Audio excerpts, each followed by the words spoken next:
In this week's Northwoods Adventure, Shane Lee takes a bog hike for a lesson in nature. Like many lakes in the area, the bog at Deep Portage in Hackensack was formed by a glacier, but the bog is anything but a lake. The bog here is different. The only inflow it has is from rainwater, and it doesn't have any outflow. So it doesn't get any groundwater up because the peat on the bottom keeps the groundwater from coming up.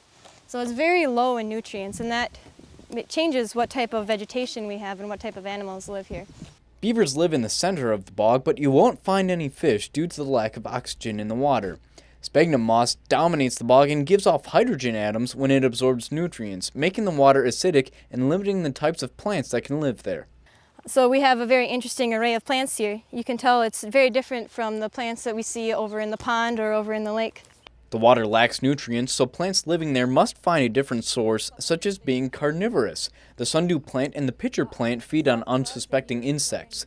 Plants such as the leatherleaf preserve nutrition by keeping their leaves year-round. The bog is approximately 10,000 years old, 30 feet deep, and 1 mile around. It's also a good 1.5 mile hike to find it, but we had people join us all the way from Virginia to learn more about the bog. The acidic chemicals in the bog can preserve things. We learned that they've found bodies in bogs, not this one, but other bogs that have been preserved for thousands of years.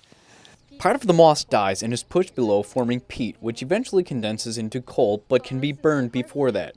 Bog mummies were found during the harvesting of peat in Europe. This is really cool. Mummies. Cool or gross, I guess whatever floats your bog. Shane Lee, Lakeland News. Okay, no mummies or bodies of any kind have yet been found in the bog at Deep Portage, which is good to know. If you've enjoyed this segment of Lakeland News, please consider making a tax-deductible contribution to Lakeland Public Television.